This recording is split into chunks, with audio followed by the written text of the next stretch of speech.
All right, hello and welcome to the XR AI Pub Crawl. I am Lisa Payton, and I am joined today by Pamela Rutledge and Jerri Lynn Hogg. We're going to have a whole panel on media literacy, disinformation, and how that plays into marketing and communications. I'm going to dive in. I'm going to share my screen here, and let's just get to it. So, as I have said, just so much to talk about. Quick agenda. We've got our question of the month. I've got some announcements, some news. We've got our expert spotlight media literacy panel with Pamela and Jerri Lynn. Then we're going on our pub crawl. I found two interesting places in Spatial that we can visit. Both of them have a disinformation theme. The links are in the show notes. So if you're not familiar with Spatial, if you've never tried that platform before, you might want to go ahead and start creating your account as I'm chatting here. But we've got some really interesting stuff to look at in Spatial. And then at the end, once we hit our hour, I do have the after party, and that is a new member meet and greet, where if you're new to the pub crawl, you are welcome to hang out for about 15 minutes after, and we get to network and meet all the people that are new today. So that is open to all to join. So first of all, I want to give a warm welcome to two of my favorite professors from when I was getting my master's in media psychology, Pamela Rutledge and Jerri Lynn Hogg, both of whom were amazingly influential in my career. Their courses were cutting edge and amazingly helpful and packed with value. And I'm thrilled that they're both here today to share their expertise on media literacy. So welcome. And we'll get to we will get to them in a minute. I'm gonna keep flying along. We have a whole section dedicated to both of these wonderful women. After party, I just talked about that. Stick around. Okay, here's the chat question of the month. So please get busy, and I would love to hear whether you're a marketer or not. I would love to hear what you think the link is, or if there's a role that marketing plays in disinformation campaigns. What do you think? Tell me your thoughts. And that's really where we're headed today. We're going to start. I want us to self-reflect. I am a marketer. I've been a marketer for over 20 years. And I've been doing a lot of self-reflecting on this topic lately. Okay, the announcements. Okay, take a deep breath. Here we go. So AWE, it is our big in-person moment. It is 1 month away. I've got a schedule. Yay. Nathan has been such an amazing partner. He has given us that 20% discount that I posted about. It is in my newsletter. So hopefully you all got that if you're interested in that. Volunteer opportunities. We've been talking about this now for months. So I'm hoping to see many of you. Here is the schedule. There are a couple of offerings that I have, and I'm going to run through them quickly here. This is the overview slide, and then I have a little bit more information on each of these.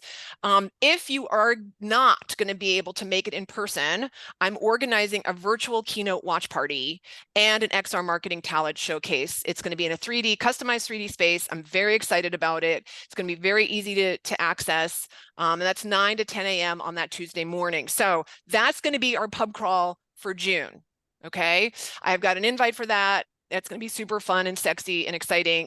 I've got the most amazing up and coming fresh XR marketing talent that is going to showcase their strategy chops, and I can't wait to share that with y'all too. Some of them are here today, Kat and Kathleen and all my lovely students. But then we also are going to do an in-person event. So some of you were here for that last year, and actually let me go. So not going. Here's what I got. I got the watch party. It is a LinkedIn invite. You can RSVP and get all the details there. It's in the show notes in the sidebar. If you are memories, anyone? We've got you covered here. We are going to do our pub crawl VIP show floor tour like we did last year. It was the most valuable and interesting, I thought, pieces of the AWE pie from last year. So please RSVP to that. That is also in the show notes, and we will be updating the location. The time on that is going to be 10 to 11 on that Tuesday morning. Brad, could you mute yourself? Just everybody go on mute. We're hearing some noise there. 4005. There we go. And Billy, I don't know, that's such a beautiful picture of you. Do you want to share? I would love for you to just take a moment to share your memories of that tour, and we're going to miss you so much this year. Oh, I'm going to miss it too. I mean, I mean, it's kind of like, missing the conference as it grows up, and really comes into its own. But it was so fun to have an opportunity to have the show floor to ourselves. And to have, the exhibitors actually tune their conversations for those of us in the marketing space. Yeah. And, one of my biggest frustrations with, going to this show in previous years was that it was hard to find those that were actually ready for marketing engagement. And here we had an opportunity to hand select them and actually walk the floor and talk to those that, really mattered the most and bubble those to the top for everyone Yeah. to really make it the most valuable, conference possible so they could go back and have conversations with them. And we started with a pretty good crew and people just joined as they saw us walking along, which was kind of interesting. We drew a crowd ourselves just by being a crowd and by what we were doing. And so others, approached me later in the conference, and those that had attached themselves really appreciated it. And so there was obviously a demand and an interest, and I'm really glad to see you guys expanding it for this next one. And then I'm sorry I'm not going to be there. Yes. Yeah. Thank you, Billy. That your perspective is so valuable. And yeah, so if you're going to go, please join us. It's going to be super fun. The other thing I want to hit on, the new this year is AWE Focus. This is an enterprise focused white glove experience. I am leading a roundtable as part of this program. Link is in show notes to get more information. If this is something that is interesting to you, it's going to be an amazingly valuable offering for enterprise marketers. So you can take a look at that if that is of interest. Okay, just sign up for the newsletter if you haven't already. Stay connected. I probably am going to take a month off this summer. Just warning y'all from the pub crawl, probably July, because June's going to be a big month. But I will be putting out my newsletter, and it's a really good way for us to stay connected. So make sure that you're part of that. And big round of applause for our featured friend. I've been doing this new featured friend segment, and Victor Peru is our featured friend today, and he's here. And Victor, I would love for you to introduce yourself officially to our crawl. You've been here like every time. I have. It's been a pleasure to connect with this group. My name is Victor Peru. I'm here in Portland, Oregon. I have my own agency, Peru Digital, but I'm actually currently a full-time employee at Intel on the demo team, specifically helping develop demos and technical proof points around AI. Been very interested in the whole XR space for a number of years. Some of my clients and some people I've worked with have been part of the pub crawl as well. One in particular who's a friend, a client, and a mentor is Mike Premi. And Oh, just really excited about this space. I think we're just seeing the beginning of it. Obviously, AI has infused itself into the XR world, and I think it's just the beginning. Today's question is really powerful. I'm crafting a little bit of an answer I'll post in a moment, but awesome. yeah, it's an exciting time. It's a scary time. It's a changing time, and these are the minds and people behind this technology and passion that are changing the world in our own small, big and small ways. So it's exciting to be part of this group. So thank you, Oh, Lee. thanks, Victor. I love that. That was very well stated. And thank you so much for being such an amazing member of the community. I appreciate it so much. Okay, I've got 5 minutes.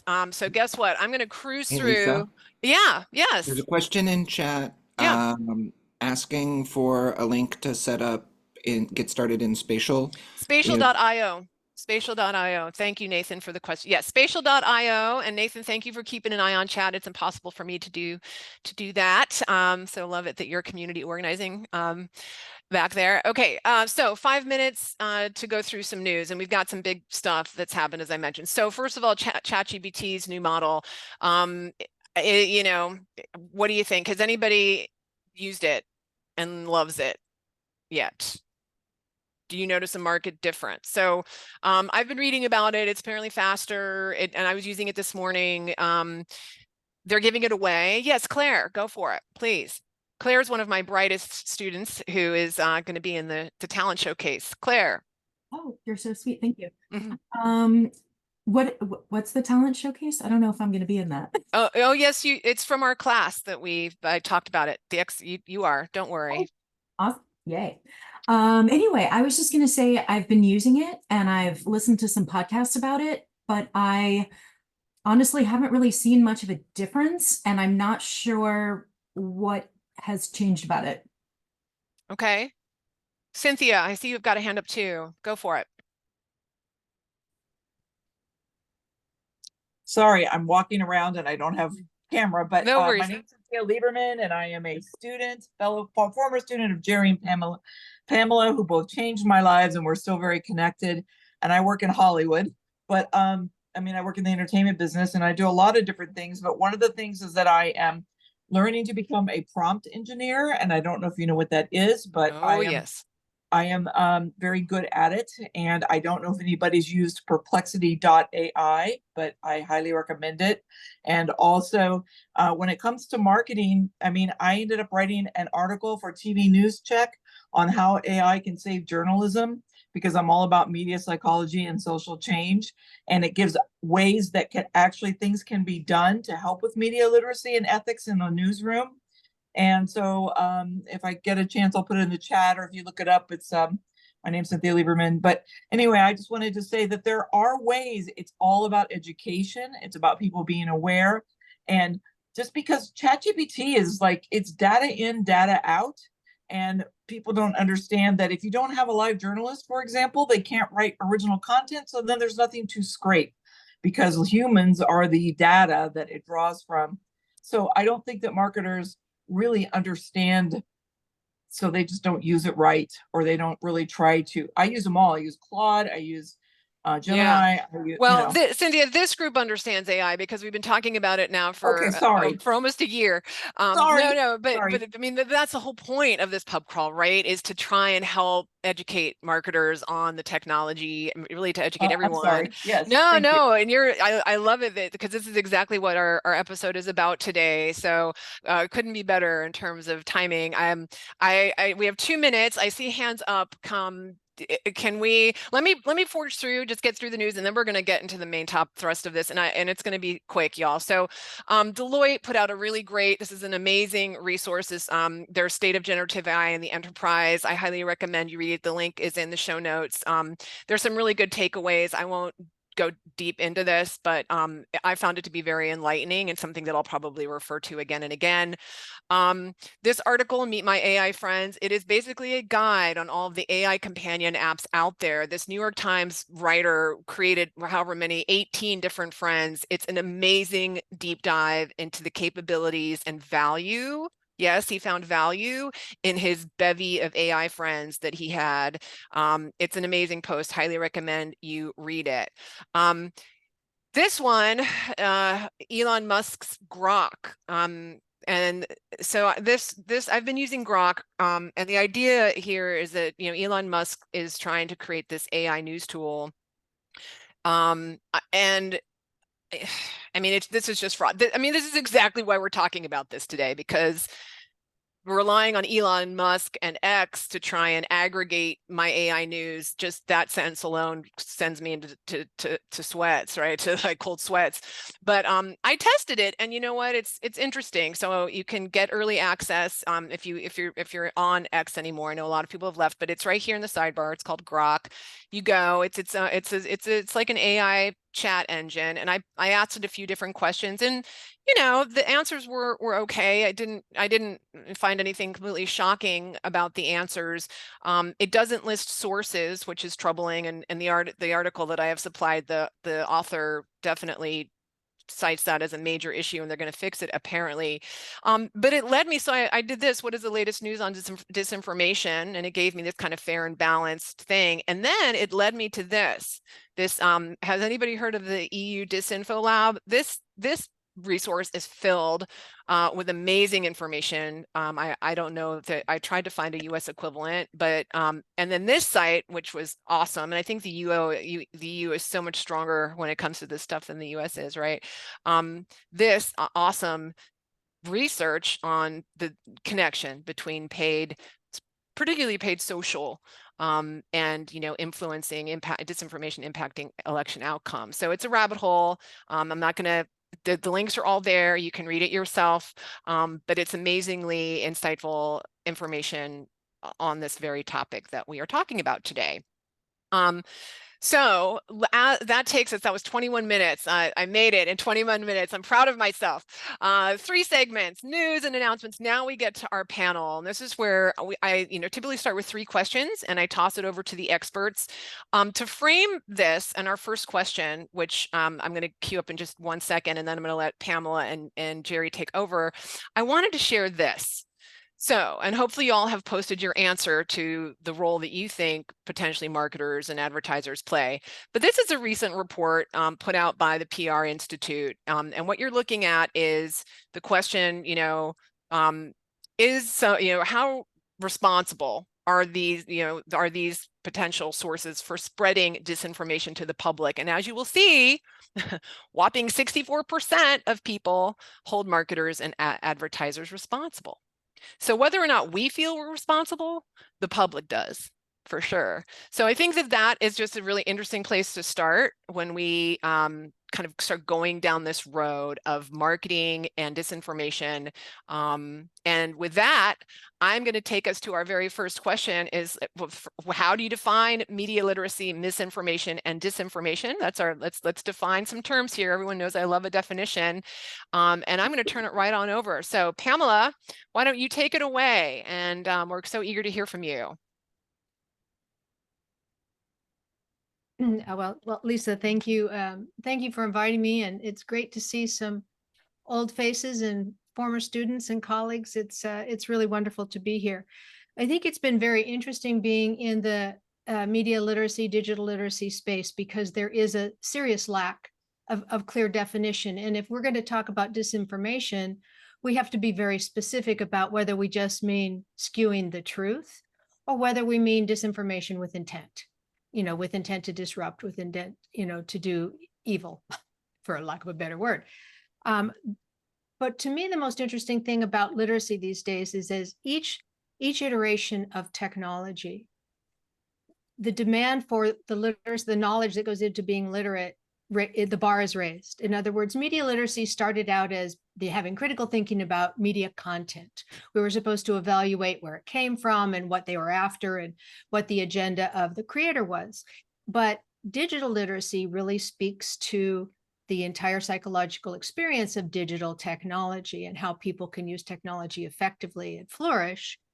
Social media literacy focuses on the social psychology of interpersonal connection. How, for better or for worse, right? The pressures and the benefits of that space, really important as a digital marketer to understand what triggers people into certain things that are beyond just the click through and the buy. AI literacy is a whole new level because it demands not only all that other stuff, but you have to understand the technology, how they're getting the data, how they're cleaning the data, what, as Cynthia talked about, the prompts that you're putting in. So there's all this technical stuff. What's creating the algorithms? Where are the algorithms potentially biased? Because if you're using AI to just generate a new marketing strategy or create a new persona, I saw Marketing Profs was talking about using IA to create marketing personas this morning, but you don't have human oversight. First of all, it makes shit up all the time. For those of us who use ChatGPT on a regular basis, I mean, you really have to tell it to use real references or it just makes things up. But understanding those limitations is really important.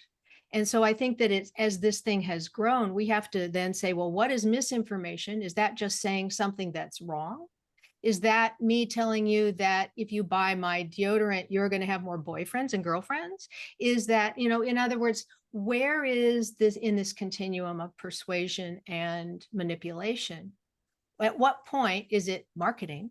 At what point is it in persuasion? At what point is it misinformation? And at what point are you out there trying to make trouble? So I think that it's very important even for this conversation to say, when we're talking about disinformation, what does that mean? Because I think, Lisa, that chart that people don't discriminate between disinformation as Russian, foreign actors versus somebody trying to sell them a product that doesn't really deliver. So I think that those definitions are critical in how you create best practices. Yeah, exactly. I couldn't agree more. How would you, so one thing that I always learn from my students, and I'm fortunate my students, they're you know, comms majors, so they take a lot of coursework on this stuff. More on that later, but how do you, if you were to define the difference between disinformation and misinformation, do you have a clear-cut definition, Pamela or Jerri Lynn, on that? Want to go, Jerry Lynn, since I just had the world's longest run-on sentence? Well, actually, I just wanted to agree with what you had to say there, Pam, with about the idea that awareness is key. And we know that marketing is persuasion, right? And it's really the goals of what that campaign might be, and what the outcomes are, and what the intent is. And I think that it gets to that definition of that misinformation versus disinformation. With the misinformation might not be accurate, but there might not be anything nefarious behind it, where disinformation really does focus more on giving wrong information for a goal. And so the idea is that we do need to be aware, and we need to think about how does it feel, and make sure that we're fact checking, and make sure that we're not coming from a fear base, because a lot of times disinformation is being used to generate fear out of you, to make it more evocative and more emotional. Yes, exactly. And you know, I was thinking about this. I've been thinking about it, as I've mentioned a lot. And there's a huge, in my view, there is a large space between the advertisements I was writing while I was in Intel, which had to go through legal. I mean, and Billy can attest, like, it is hard to make any claim about anything that Intel is selling. You have to, I mean, it is ridiculous. You can't say the best, you can't, I mean, it has to be so dialed in and accurate, versus, you know, an active disinformation campaign, for example, like the one that, you know, is being waged in Hungary, where I just saw an article, you know, research on, you know, so much money being spent against all of the kind of anyway, huge difference, to your point, right?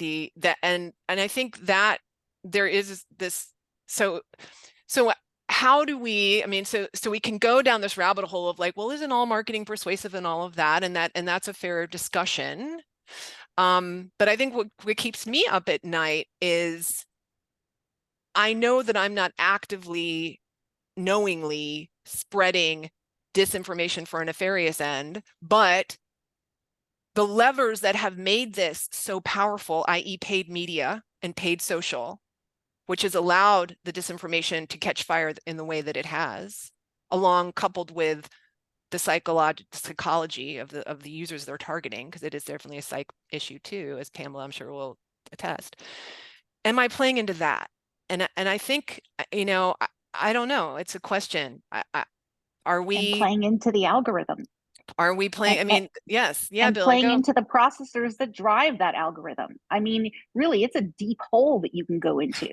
I mean, and I feel dirty about persuasion in general. I mean, yeah, I'm struggling with this question. Well, I think that there's a couple of things. One is that you start with call it your brand value, or start with your intent, right? But if your intention is the supporting the benefit, the well-being of the customer or the receiver, then it will be a lot harder to make mistakes, because you'll be doing things that have positive psychological implications. You'll be empowering, you'll be providing information, and you'll be very transparent. I think part of the problem that we're seeing is that as more and more people use technology, and AI is so difficult to distinguish between, real and fake. And, we've got news channels that are very siloed, that people are losing their trust in information sources. So in my mind, the best thing marketing can do is to be very transparent.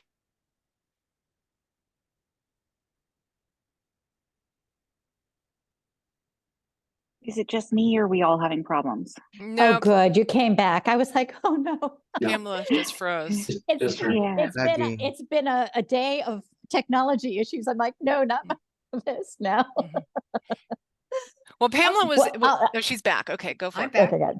Okay, I have no idea what I was saying. No, No, I just think that if there's any positive thing that you can take other than sort of advocating for wholesale media or in digital literacy is, and I include AI literacy in that, is to actively pursue best practices so that people start to have trust in at least your messaging, at least your brand's messaging, if not marketing as a whole, so that you slowly shift the, you know, the best practices. I mean, if you think about the campaigns that like CVS and Dove have run, where they're labeling images that have been photoshopped, right? Well, it doesn't do any good in terms of, you know, body image comparison, but it puts pressure on other advertisers to not look disrespectful to the consumer, to not look like they're manipulating.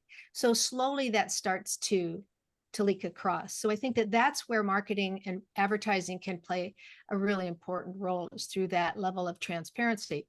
But as that article that Cynthia brought up earlier on the Hollywood Reporter, using AI has a huge stigma, and there's tremendous pushback in creative industries. It's, you know, that people won't use you or won't work with you or do all these things. And we have to get over that, and we have to somehow deal with that, because, you know, it's a little bit like, you know, Jonathan Haidt wanting to take everybody's cell phones. Not going to work, right? It's going to be here. We just need to learn how to use this stuff well and establish new guidelines for ethical behaviors. Yeah, I just want to reemphasize what you're saying there, Pam. And also, I think the algorithms that Billy brought up are an important part, because what we have been trained on as far as how to decipher misinformation or disinformation has been taken to a new level. Because while we go to try to fact check or whatever, those algorithms are going to push certain information towards us because they've seen us seeking that out. So I think it's a continued iteration of us needing to be educated and mindful about what we're doing. That's a heavy sigh. So, so my students, and yes, I mean, I agree with what you're saying, but here's, I feel part of the issue that I have with the, you know, the solution, and we're moving into now, what are some of the solutions? What can we do? And I'm hearing some really good things, right? Yes, we can be transparent, but let's talk about the kids, because so my students, my undergrad students specifically, I work with seniors, all of whom, when I've asked them to, you know, say that, number one, they get their news from TikTok, like all of them, all of them get their news from TikTok, number one. And number two, driven.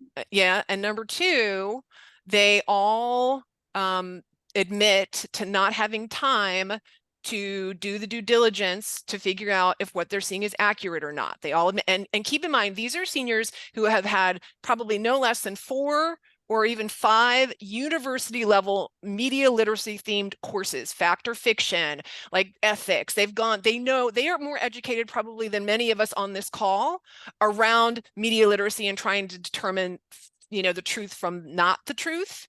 And they're already, and I will add that we had what I hope to be a fair and balanced debate about banning TikTok. I talked about, all of them are absolutely terrified around TikTok going away, and consider that to be the grossest amount of censorship and their rights being taken away. And this, I'm sitting in, you know, liberal Eugene here. So my thing is, once they hit that age, I think all these, and I hate to say it, but they're already under the influence of the drug. It's too late now, I think, in a way. So what, you know, once they're indoctrinated and drinking that Kool-Aid, I feel like, you know, we need to get them early, right? Like, or way early is one. And so I that's one thought that I have. It's like getting people smart before they're indoctrinated. I don't understand why at Intel, I can't put out any misleading statements. I have lawyers that go over every single word. Why is any other company allowed to put up, or any person allowed to put out any data without that a lawyer going over every claim? And why is that not required? And why is it not regulated that people can't sell, you know, drugs to protect you from COVID, even though they don't work? You know, the guy selling the Correct. anti-vaccine that vitamins. is not accurate, that it cannot be proven. Every claim needs to be proven. Money. I have a theory to Billy's question, and it is ironic. I'm also an Intel employee, but inside Intel, social media is lacking accountability. We True use that. marketing to influence behavior, and everyone was given a microphone 15 years ago. They can say whatever they want whenever they want. We can now be avatars. We can be ourselves. We can be someone else. We can even clone people's voices. There's no accountability. Why Intel, as an example, I deal with this daily like you do, Billy. Why? Because we're a big wallet. Because we have inherent accountability. Because if we put a claim out there and someone wants to come after it, they see money behind it, so they want to, protect us. But if you're a regular media influencer, even if you're being sponsored by stuff, you don't care. You'll reinvent yourself in 2 clicks away.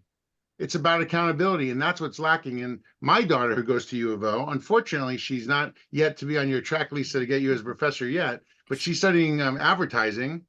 She's literally studying the art that we are all wrestling with, which is like, this messaging stuff. And I'm embarrassed to tell you a story that while we heard the statistic that all these people get their information from TikTok, there was an incident recently in her own sorority house where someone was reacting to some news. And I'm like, you're reacting to the news that happened on Wednesday, but that's in retaliation of what happened on Monday. Somehow they missed her phone must have been offline. The Kardashians must have been on. I was embarrassed. Like, you're reacting to this news over here, but the news that you say, what happened to the stream 48 hours? And I'm actually, just to be clear, I'm talking about like when the missiles were fired on Israel, without being political, the retaliation of Israel got a bigger reaction than what happened on Monday when the missiles were sent. And so I was like, where have you been? How have you not see this stuff? Because there's no accountability. They turn on these devices, they get their information, and they just pick and choose whatever 6-second draw they get. And I just think that's what we're really battling here. And yeah, it's a whole generation of instant, immediate information, but no accountability for your reaction or your behaviors that follow. The other thing that I'll pile on, Victor, is I think there's also an issue with history to, whether or not it's short-term historical knowledge or long-term. The other argument that my students made about why it would be horrific if TikTok went away is like, well, how would grassroots organize? How would we organize grassroots activism if TikTok went away? And I'm like, have you heard of Arab Spring much? Do you remember Twitter back before it was X? Like, we don't need TikTok to have grassroots activism. Like, I was getting so triggered because I'm like, how short-term memory do you have here? But they are convinced that that's what's going to happen. Like, TikTok's the only thing that they remember. So, we don't do a good job teaching history. We don't do a good job learning from all the lessons from the past. I think education is a big piece. This is where we are. We haven't invested in education for however long, and now we're all a bunch of persuadables, if I can borrow the term from the great hack. We all are persuadables, and that is heartbreaking. And so and that's by design. Right? Well, and how does marketing play into that? We want persuadables, don't we? That's our CTA. Yeah. Click and buy, my loves. I mean, I don't know. I refuse to wash my hands of this. I definitely feel that there's some responsibility does lie on marketers' shoulders. To what degree, I don't know, but I do feel that we play a role, and I feel as though I also want to be a voice for actively trying to help find a solution. So a couple different things. I wonder, first of all, don't you believe that your students are altruistic and they want the best, and maybe that being able to give them access to and show them tools that they can use and ways that they can use it in an ethical way could help. But I think, and Pam tapped on this a little bit earlier, is that with marketers to be transparent and really to prioritize ethical marketing and practices. And maybe that takes not only internally prioritizing it, like you've mentioned, some people have mentioned about Intel, but by outwardly mentioning, this is how we're going to go about our practice. And then also connecting with their brand and their brand identity. And so how is what they're doing tying into their brand and tying into their customers and what their customers want? I think that is key, and that could possibly move, because I don't believe that, and you mentioned students, I'm going to just use a generic term of students. using this and not seeing issues with it. I don't believe that they want to have a negative connection. I think they want to have a positive connection. So how can we assist in doing that? Yeah. I hear you on transparency. I feel like I am transparent as a marketer. I try to be as transparent as possible. But I have an audience, in general that disbelieves marketing. That it doesn't matter how transparent I am. It doesn't matter how much I say, this is ethical, and train and educate them again that this is ethical, because because they've forgotten since the last time I probably educated them. I don't think transparency is enough to answer the question. From a marketer's point of view, I agree with Lisa that we have a role here, and somehow need to figure out how to move the ball forward beyond just being transparent. I think that's not enough of an answer. I think that when we talk about, for example, what Jerri Lynn was just talking about, people on TikTok getting their information from TikTok, we have to remember, when I put out a video for Disney, they come and they feel great. That takes a little while. They get to Disney and then they enjoy it. Then they have the memories going afterwards. TikTok, they get the reinforcement right away. So we have this constant feedback loop that's going on, and it becomes a rather narcissistic relationship. And if we don't have a way to sort of break that feedback loop or interrupt it or become a part of it so that we can insert those ethical guardrails, then we've already lost, because there's nothing that we can do to beat that immediacy. Where is that breaking point? When we're talking about, we're talking about sort of two things here. One is, what do marketers today, what can they do, right? And, and I agree with you, Billy, a little bit of transparency isn't going to change the world. On the other hand, it's better than nothing, right? In other words, if you are coming forward and saying, this is what we're doing and why. And I agree with Jerri Lynn's statement that it has to be consistent with the brand. In other words, it becomes part of brand equity to be honorable, to be transparent, and all those good things. The other thing that when we teach media literacy, when we do it, right, everybody's very busy having regulations about media literacy and digital literacy, or whatever you want to call it. None of them fund training in the classroom. They make a lot of task forces, but mostly just trying to restrict access to technology, which means, okay, great, you don't let kids have phones at school. I'm all for that. But between 3:30 and 7 a.m. the next morning, they're busy away. They have no training. So we have to get in and give them an experience of those foundations. What is a value? What do I stand for? What is my reputation? Before we say, oh no, you shouldn't really use your phone all those hours. That's a meaningless way of trying to train them to use technology responsibly. And your students who've had these 3 classes and whatever communications, great, we're teaching them all these persuasion skills, but I'll bet you anything, nobody has sent them home to keep a media log. How do you use media for 4 days? How often do you do it? What are you getting from it? How does it make you feel? So that they start to develop some self-awareness. They're getting tech-neck. Their bones are actually changing, because of how much they're on their phone. And I can say that to my kids, and yet that does not change, their usage, unfortunately. Well, yeah, I don't want to be too reactive and say that every child's, neck is now malformed, but I do think that we need to invest in exercises that give people a chance to develop self-regulation, that make them more self-aware. Because the one thing that this rapid fire media does is that it takes them out of self and it puts it on the entertainment. So I think it's very important to try and bring that experience clone so that they can start making better decisions, because no amount of external regulations is going to change how, people use technology. They have to have some incentive internally to do that. And we can keep the discussion going. I'm just slowly kind of transitioning into our crawl section here, and we keep the conversation rolling. But I'm sharing my screen. So this was one very interesting interactive game that I found that was put out. the link is in my show notes on the sidebar there.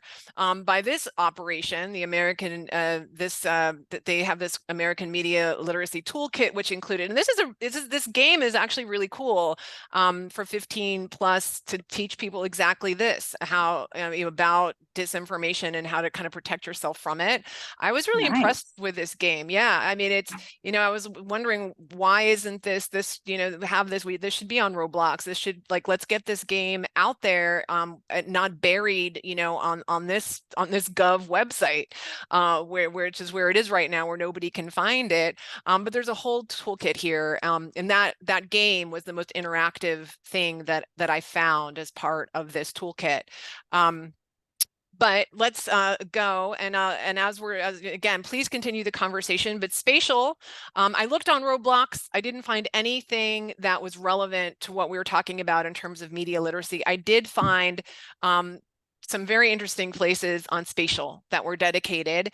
So this first one is an Italian site, and I will warn you, this is definitely R-rated. There is some nudity. It's Italy, and there's some nudity in its gallery, so just be mindful. But I'm gonna go in, and please, let's keep the conversation rolling, and you're welcome to join me here in Disinformation 2.0. I'm gonna turn off my camera. Yes, and let's open it up to questions. We only have a few minutes left, so please, questions. I think some of us joined after the show notes got pasted to chat, so they may not be available to everyone. Oh no. Okay, I will. I can put them up right. No worries. Let's see. That's right. Right here. Thanks, Nathan, for the heads up. I always put them in early. There we go. So there they are. Those are the ones that are going to get you where you need to go. So questions, please unmute. If you, Cynthia, your hand has been patiently up, and I know Kat, you had a hand up. So ladies, please ask questions or add your comments here. I was just gonna raise my hand, going back to, I was one of Lisa's former students. I was a senior last year. She asked us that question. And I think it's important to my age's point of view is we kind of grew into TikTok as being our news source. It was like a growth thing. Our generation, that's what we were pushed towards. And I think we've had those media classes, and there are those people who are educated, but we haven't had experience with news and like other types of resources that older people have where they can see the distinction. So it's hard for us to say that we don't, it's just, there's a line between those two generations that are so different, I think. And yeah, that's what I think on that. Yeah. Thanks, Kat. It's good having your perspective, for sure. I translated this Italian, and I'll put that in chat too, so you can kind of see what. So the sign there says, is it real or not? So this, where we are right now in spatial is this Italian AI gallery, and obviously, most of these images are completely AI generated. I thought this was a fun one. They took a page out of my familiar faces AI art exhibit, putting Putin as an old lady, but you can kind of get the gist of what this is all about. But this is about, hey, this stuff that you're looking at isn't real. Who else has questions here there's the nudity as we explore, nudity deepfakes. I mean, this is where we're at, nudes of Taylor Swift. I mean, my thing with the nudity, and I mean, I feel as though with this advent of such hyper realistic deepfakes, I think that our entire paradigm is going to shift away from believing what we see. I mean, we're such a visually driven society, aren't we?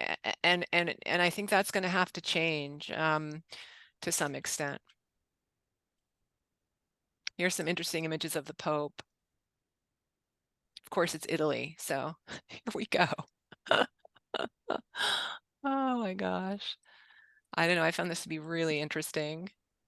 So I made, very quickly, I won't take much time, but I made a video about this called the allegory of the cave, the Plato philosophical kind of construct of like, all we see are shadows on the wall. And that's what social media is becoming. Who's casting the flame, what do the shadows represent to you?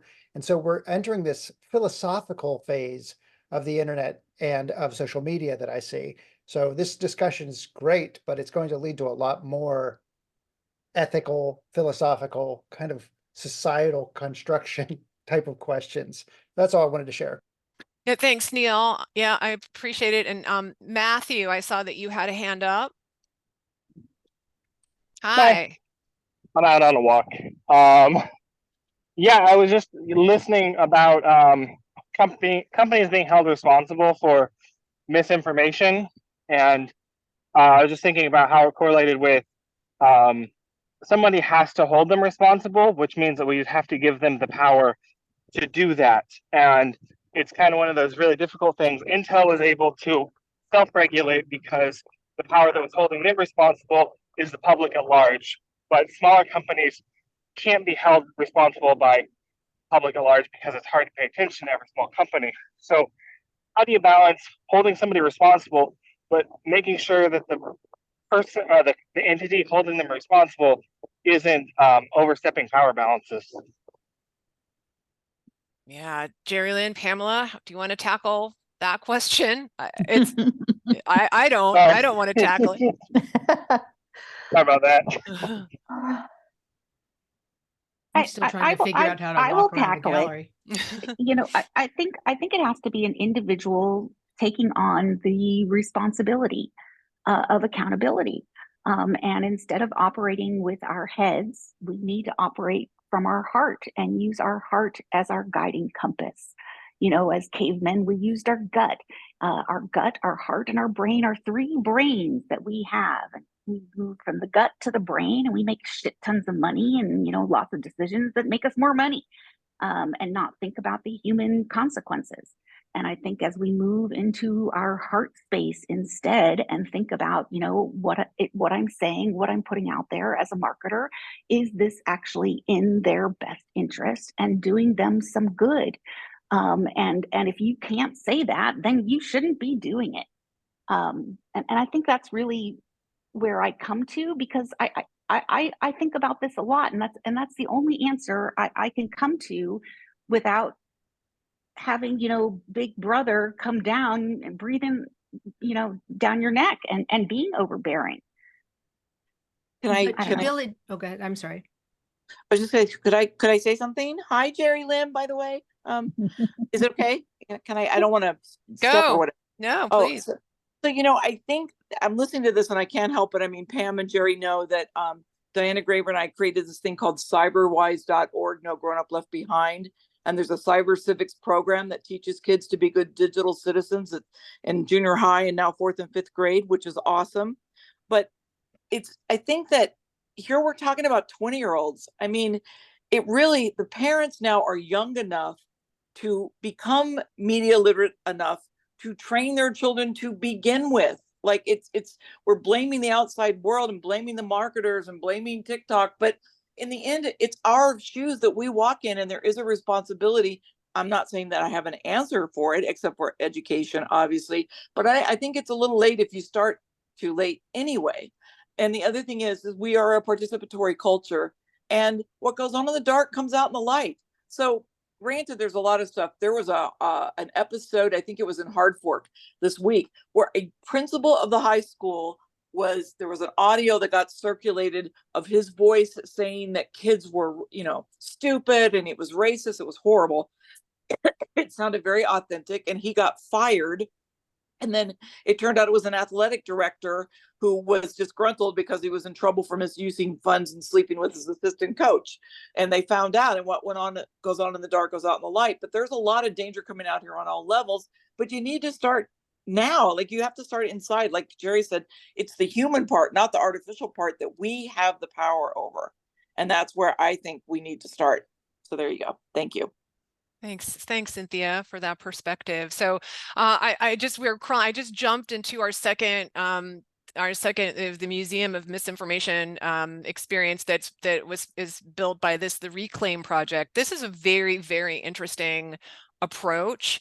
So the purpose of this project if I can find to deal with masculinity. It's so interesting. They're really squarely focused on kind of, you know, what you might call, I guess, toxic masculinity, but they are focusing on this group, you know, that's really being targeted to kind of do some mischief, right? And they're just coming at it from a very direct approach that I thought was really interesting. So I'm not sure what this group is up to these days. We ground our media efforts in scholarly work on misinformation, masculinity, and social media environments, and it's a student research group. But some of these have, you know, what they're talking about here, I think, is super. Like if you want to intervene in radicalization, you know, how do you do that? Because I think that is part of this. If we, you know, trace radicalization's roots back to the roots of radicalization, this concept, you know, paid media was behind that. And it's still happening all the time. I mean, I was talking to someone just the other day who was on YouTube and was a male and directed to a obvious propaganda video about transsexuals toting guns and shooting people who won't let them into the women's bathroom.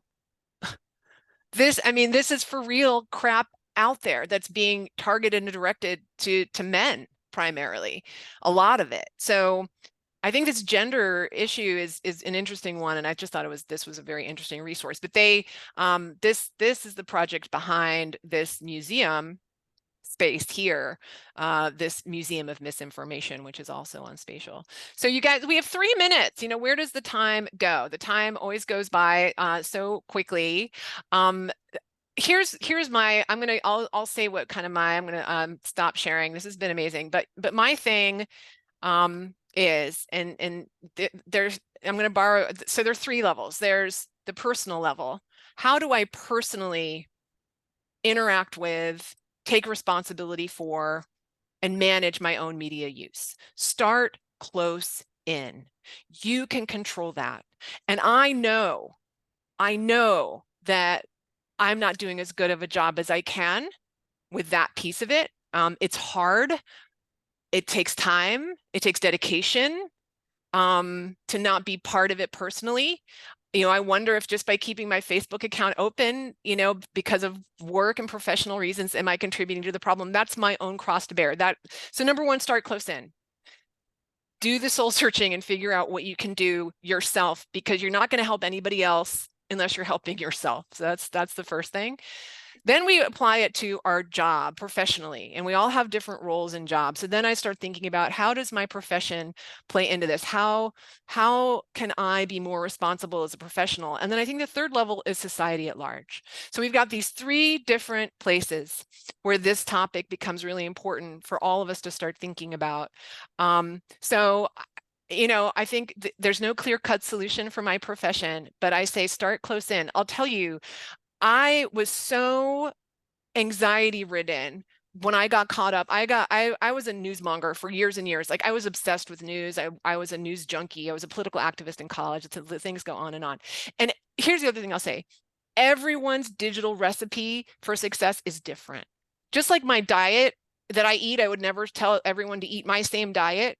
Same for media consumption. So where I was heading is like, okay, I turned off news. I've cut all that out of my life. My anxiety has decreased from like a 10 to a 0. Like, seriously, it is amazing how much happier I am. I'm less afraid. I can function. I'm getting better sleep. I have joy in my life. I attribute much of that to the fact that I've cut out doom scrolling and the news. So, but that's not everyone, right? I know myself. It took me time and experimentation to figure that out for myself. Everyone's recipe is different, and it takes time. So that's number 1. That's my platform right now. It's like, just start close in, because that in and of itself is challenging. I think we've hit on some really good resources and things. You know, for my profession, I would love to try and champion better media literacy and trying to get the kids, you know, smart on this earlier. I think that's one solution that I see, and I don't know the steps around any of that, but that's where my head goes. Pam and Jerri, I'm going to give you last word because you are a very special guest today. So let's bring this thing home. Whoever wants to go first for a conclusion here.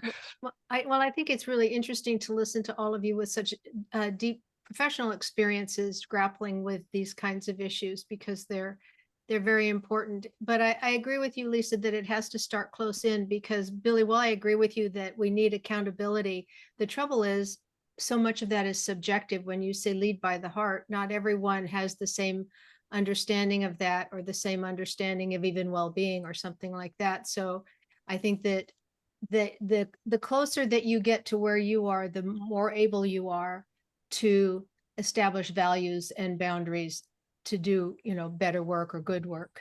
So I think that's very, I think that's a very powerful approach. And,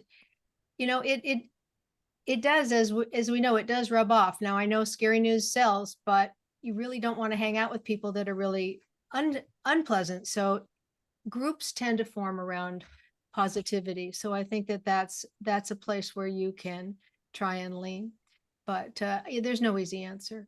And AI is changing so fast. This will be a continuous story. Thanks for being here, Pam. I sure appreciate your perspective. You are amazing, and we're all grappling with that, how to deal. It's the wild, wild west. Yeah, absolutely. And so I would just add, we need to keep this conversation going. We can learn from each other, come up with ideas, creative ideas together, but to keep the conversation going, as everybody has said, this is moving and moving quickly. And I think together we can be a powerful force to make it more positive. Love it. I'm going to share those resources first, and I'm going to use Think. I think that's a great acronym. Yeah. Well, thanks everyone. We are at time. We're gonna have the after party. So those of you that want to stick around, the new member meet and greet, please do. Otherwise, thank you so much everyone for joining today. I will see some of you in person in June. Hopefully I'll see others of you at the watch party online. June is my birthday month. It's an amazing month. There's a lot going on. And thank you all for being here. Loved it, loved it, love it. An amazing conversation. And we will keep the conversation going. And big round of applause for Pam and Jerri Lynn. We will have you back again. Thank you so much. Thank you. Thanks, everyone. Thank you. Yay. Thank you. Happy And summer. Jerri. Thanks, Pam. Thanks, everyone. Have an amazing afternoon. So newbies, who do we got? Who's sticking around? Sherry, I know you're new. Amy, I believe you're a newer face. Thank you for sticking around. I would love for those that are interested to go ahead and Cynthia, introduce yourselves and tell us about your background. Let's meet and greet. I love it. Who wants to go? I don't know if I'll start. I don't know if you stopped the recording. Okay, Yes, yeah. Amy. I'll start and then I'll popcorn it to somebody. Yeah. Hi. So I've worked in games for 20 years and I've worked in XR for the last 8. So, and I'm mostly from gaming. I did some location-based entertainment stuff with 2-Bit Circus. I was the director of marketing for The Walking Dead Saints and Sinners on VR, which is like 1 million plus profits, and it's an evergreen title on VR. And now I'm doing some XR consulting for a few people for like engines and platforms and marketing campaigns for VR. And this is just my jam. So I'll be a track chair at AWE. And I've also done a lot of work with, I know, I've also done a lot of work with Women in Games International in the past for like 15 years. And just one of my favorite projects that I ever worked on was this, which I helped create a video game patch for the Girl Scouts for video game design. Oh, I love that, Amy. I love it. So I love to do like education stuff too, which is why I love that THINK acronym, because sometimes I feel like the stuff that you learn at the core with like kids, like I'm just like, this is just so simple and basic and easy to understand, right? So hi. Amy, I assume you heard about our group from AWE and Nathan. Is that how you heard about us? Somebody mentioned you specifically, Lisa. They were like, how do you not know her? And I was like, I don't know how I don't know her. I feel like I feel like that Nathan typically. No? Okay, well. Yeah, I did it every single AWE ever. I think I missed one. So I was at the first one. Like, I just love it. Yay. And you're going Yeah, to come obviously in June, and you'll be yeah, on I'm a our, track chair for day oh, one oh, in the yes. expo Okay, good. stage. Yeah, Beautiful. so Love like it. I'm in it to win it. Okay. Well, Amy, it's so wonderful to connect and have you be part of the community. Thank you so much for sharing. Yes, I've signed up already for the pub crawl of the expo floor. So Aw. yay, Oh, yay! good. Awesome. Sherry Farmer, I want you to take center stage. So everyone, I'll just give a quick intro. So Sherry Farmer is one of my absolute best and brightest students.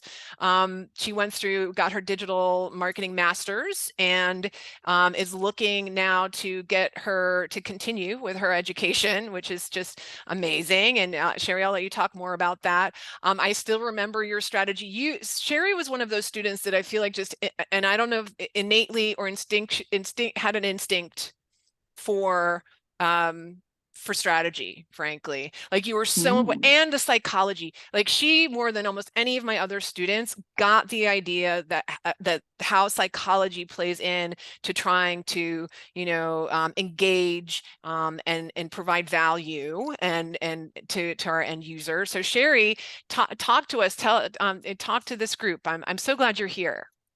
Lisa, thank you so much for having me. Thank you for all the kind words. I'm happy to be here. So as she mentioned, that's where I got to know Lisa, my program, digital marketing master's program at Wake Forest University, which I just completed.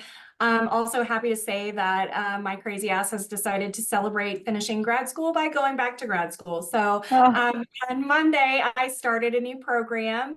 I am getting another master's degree in applied psychology with industrial organizational and consumer behavior double emphasis from USC. So I have began that and I'm really, really excited about it. I learned through Lisa's course and a number of others inside that digital marketing program. My undergraduate degree was liberal arts comms with a psych emphasis. That was always where my interest lied, but I couldn't figure out how to honor that, knowing that I didn't want to work in a clinician setting, how to honor that in marketing. And then I found consumer behavior, and I was like, oh my God, this is the answer. So of course, and just like me, I'm completely all in and obsessed with that. So I'm looking forward to, although I did love my experience at Wake Forest and I'm more of a Master of Arts, I'm looking forward to the Master of Science side of it and really conducting my own research. What I find most fascinating is that,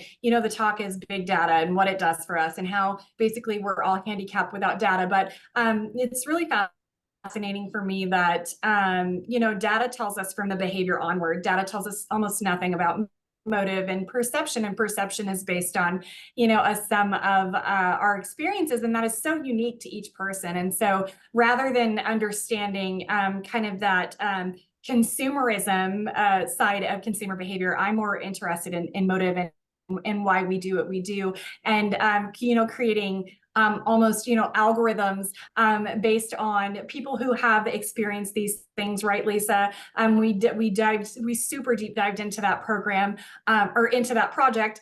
Thank you again for your extension on that, because I just needed more time to make it come to fruition. But understanding the psychographics and that we are the sum of about 100 brands, and we identify with those things, and but based on our life experiences and our motives and our fears and our hurts and our habits and our hangups and all of those things, I think we can really start to understand why consumers do what they do and not just studying the behavior, which is the afterthought, right? And so I'm just kind of, acclimating to this program and figuring out my place in this industry. I come from many, many years of being a stay-at-home mother, and then just, decided to re-enter academia, and here I am. So trying to find my footing. Happy to connect with all of you, and happy to be here.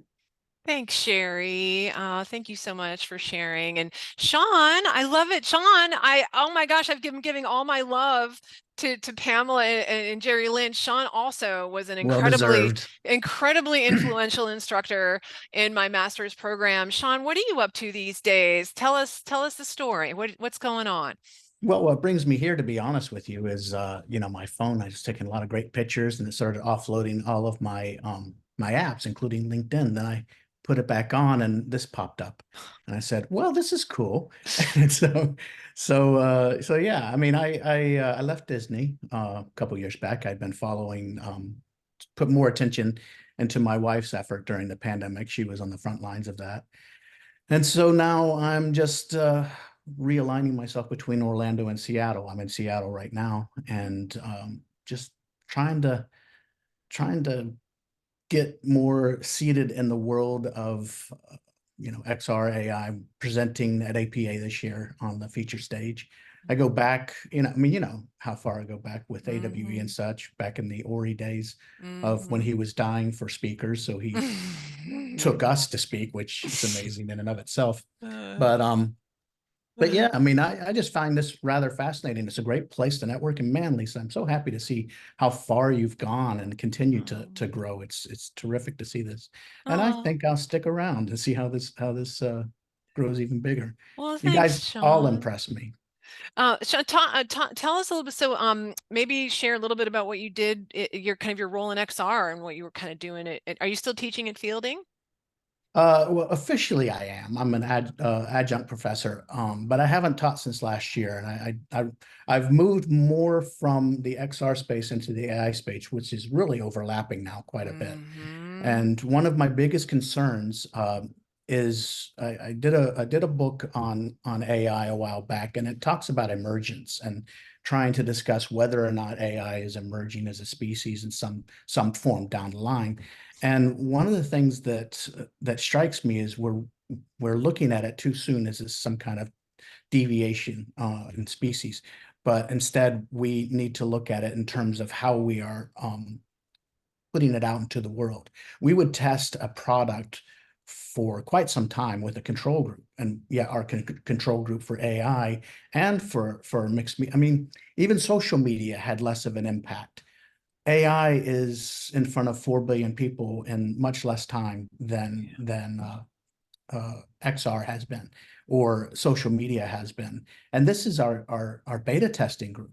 It doesn't bode well for us because we're looking for that simplicity, and that's where that role for marketers converges, because we're doing the work for them to create this testing space. And that's really the space for researchers and scientists. We're not giving that time for growth. And that's my largest concern. And I think it's already out there. I know that we're about probably 6 years away from strong AI. We're in the midst of narrow AI. And there is, when I'm speaking of AI, I'm speaking of what platform XR and robotics and all of these items, refrigerators, just things around the house, are going to be based on. So unless we have this conversation now, the ethics, which I don't feel are the leading conversation in the room, because you can't monetize ethics.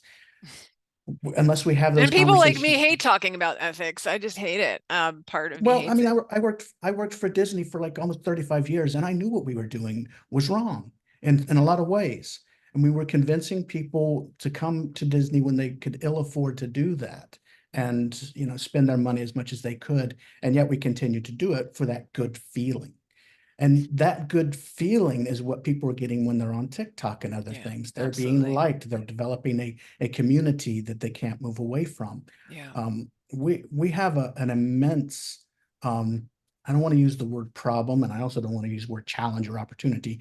We have an immense role in this process that is occurring in front of us and has already occurred and continues to occur without a strong voice. We have a government that is built largely, and I'm not that much of a cynic, but built largely on graft. I mean, we've got a senator who's in court today facing charges of accepting money for, backing up a monopoly over halal meat. I mean, these are such amazing Don't worry, his wife things. did it. His wife did it. Exactly, his wife did it.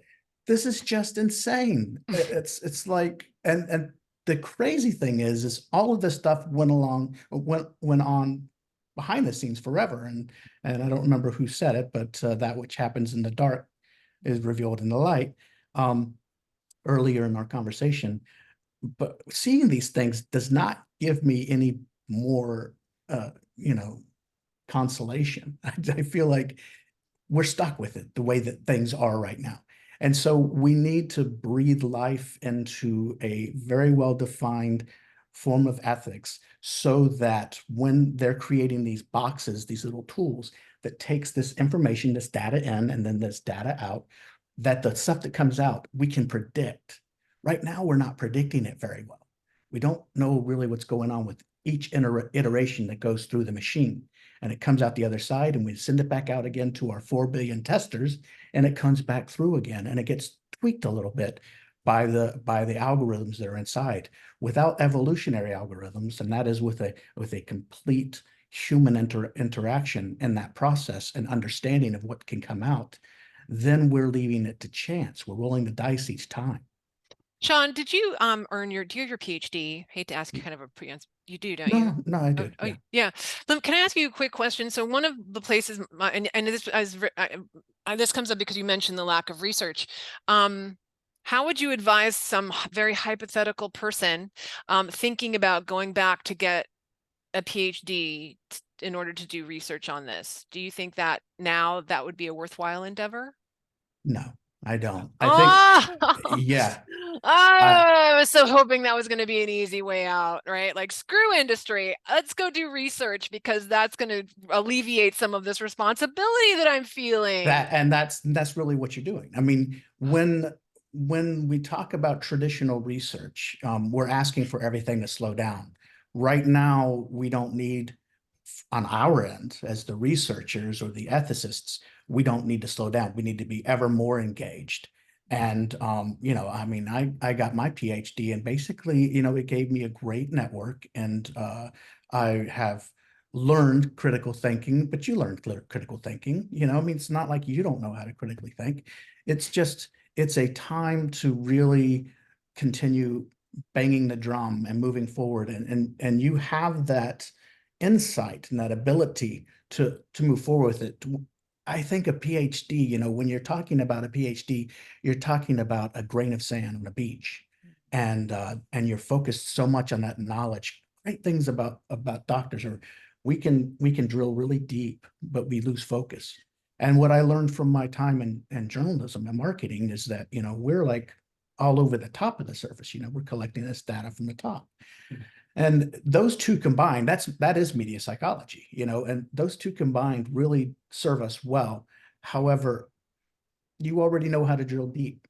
So don't set aside what your knowledge is on top, and how important that is, especially in the world of TikTok and all this other social media that's out there.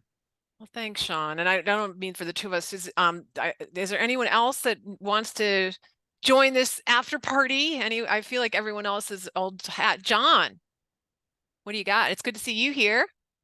Yeah, I mean, I can give a little skinny. Let's see, I was at Meckler Media's VR World in 1995. Anybody else was there? Yeah. I just built 6 augmented reality dioramas for the Cleveland Natural History Museum, which we're now in discussions with them to come to reality for what WebGL is versus actually building an app for an app's sake. And they want beautiful, anyways. So it looks like we're going to build an iOS and an Android version as we move forward. We'll see what goes down. And I used to live in that entertainment space that they were talking about, a lot of the shade and earlier. And honestly, the reality of the strike meets everything else. And my background is really, I've done over 20 features, mostly on the post and VFX side. There is no union for the VFX group and guys, right? So the majority of the folks that I've worked with, also dipped my nose for probably the last 10 years in the game side of things with Unity and Unreal. So I spent a lot of time. I started in 96. I did an NDA with Microsoft Research for what is ML and visual recognition technologies. So I've also kind of had this deep undercurrent that has finally exploded into the rest of the world. Yeah. So. Yeah, it's so interesting, John. Those of us that were early adopters, I was just thinking about that today, actually. Pioneers get dysentery. Well, Neil, thank you for sticking around. Good to see you here again. How are you doing? Great. Just had a meeting. Bye, Nathan. Nathan, are you signing? Bye, Nathan, I think we you're love great. you. You're We awesome. love Nathan.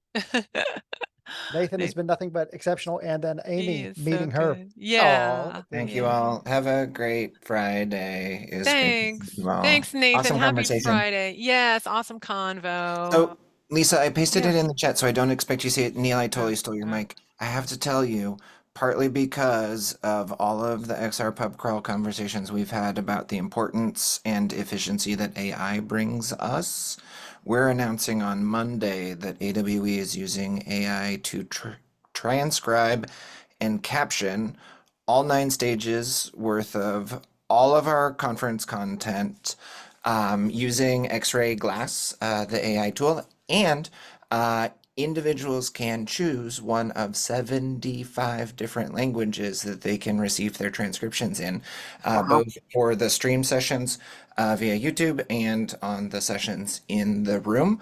And one of the things my team is stoked to learn more about is we're going to put all of that in an Amazon server and try to learn from the sessions as much as we can in real time to automate and support our marketing efforts during the show. Good So, Lord. we'll let you know how it goes. Amy's worried for you. Ambitious much? That's a lot, but that's super exciting. That's like, what an amazing new use case for the technology, Nathan. That'll be an amazing experiment. Yep. So super excited to see everyone. Yeah, I was just thinking maybe we could post-mortem. I'd love to attend. Yeah, maybe we could set that up as being one of our next pub crawls, Nathan. That could be very interesting. Yeah, I mean, why don't we get the team from X-Ray to come and talk about what it's like dealing with us as a customer instead? Yeah, come wow it. Yeah, well, sounds good. Awesome. Thanks. Yes. Okay, well, I think we Thanks should so wrap up. much. We're thank you all for joining again. Thank you for staying after hours. Hit me up on LinkedIn if you haven't already, and I hope everybody has a great weekend. So good to see everybody. Bye, everybody. Amazing. Thank you. Bye. It's great to see you. Thanks. Bye-bye. Yes, bye. Bye.